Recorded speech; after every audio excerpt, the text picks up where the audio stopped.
O governo deve negociar mudanças no projeto de lei da renegociação da dívida dos estados que foi apresentado pelo presidente do Senado, Rodrigo Pacheco. Eu vou retomar a conversa com a Marília Ribeiro, que vai contar isso pra gente. O que a União quer mudar nessa proposta, Marília?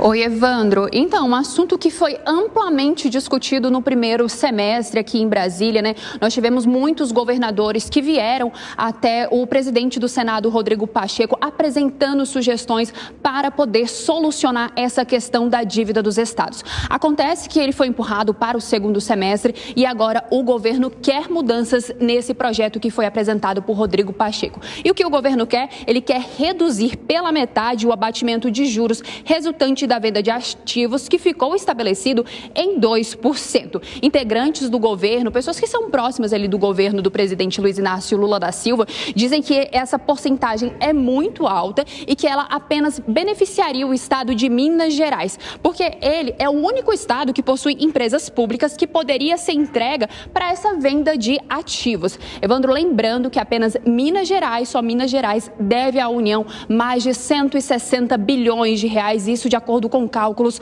do Ministério da Fazenda. O projeto sobre a dívida dos estados, ele foi apresentado pelo presidente do Senado, Rodrigo Pacheco, que é de lá de Minas Gerais, e prevê a possibilidade de abatimento de até 2% dos juros através da federalização de ativos, sendo dividido da seguinte forma: 1% por meio de investimentos nas áreas de infraestrutura, educação e segurança. Se essa mudança for acatada, essa mudança que o governo está pedindo, o governo espera ampliar de 1% para 2% esses investimentos nos próprios estados. E esse outro 1% do texto que foi apresentado por Rodrigo Pacheco, ele pede pela aplicação em fundo de equalização que deve atender a todos os estados, até mesmo aqueles que não têm dívida com a União. Para que essa mudança possa acontecer, ser acatada aqui no Senado, o governo espera contar com parlamentares de outros estados. Eles contam até mesmo com o relator do projeto, que já foi indicado por Rodrigo Pacheco, que será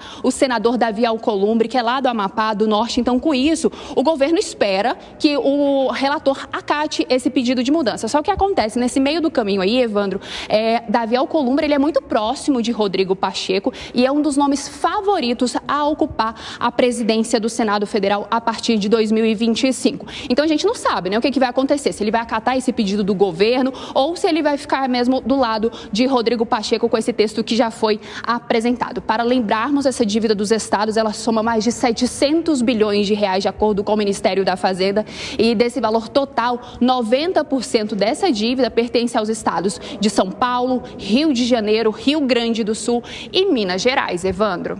Muito obrigado pelas informações, Marília. Bom trabalho para você. E aí, hein, Alangani, o que você acha que vai rolar?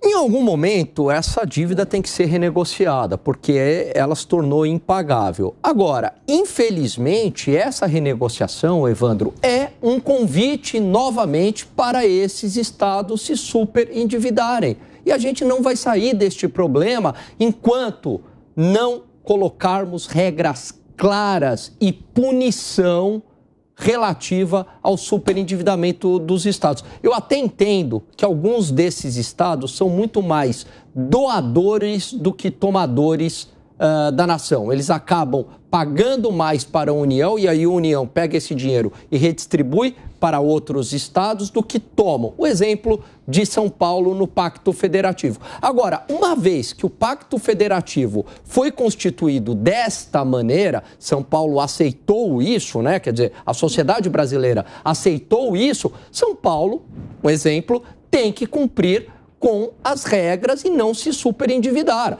O mesmo vale para o Rio de Janeiro, o mesmo vale para o Rio Grande do Sul e Santa Catarina e assim por diante. Caso contrário, quem vai pagar essa conta no final é a gente. Mas é uma pauta de interesse do Senado, dos estados, encabeçada aí pelo presidente do Senado, deve passar e deve ser mais um convite à falta de responsabilidade fiscal. Você concorda com o Gani, Zé? É uma mensagem, assim, ele tem razão, uma mensagem muito negativa.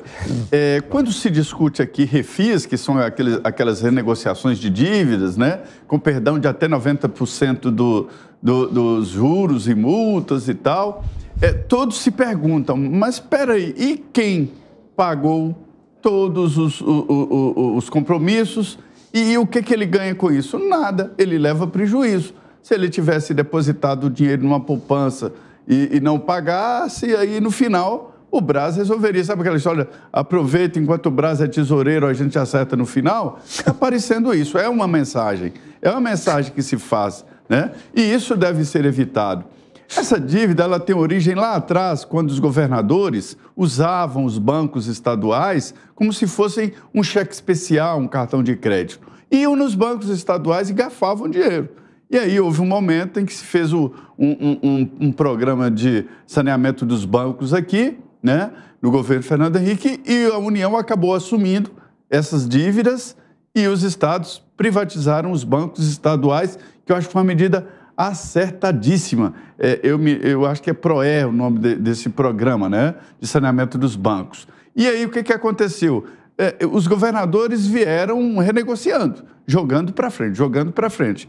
Agora esse projeto aí do Rodrigo, do presidente do Senado, é assim, devo, não nego e pago quando puder, ou seja, nunca. A ideia é essa. O governo está cobrando aí, como bem disse a Marília, uma contrapartida, mas é uma contrapartida muito pequena. Eu concordo com ela que isto é um desincentivo à pontualidade. E os estados que pagaram direito? Eu conversei aqui com o Jorginho, de Santa Catarina, ele falou, não, a gente não tem problema com isso, não. A gente paga as dívidas.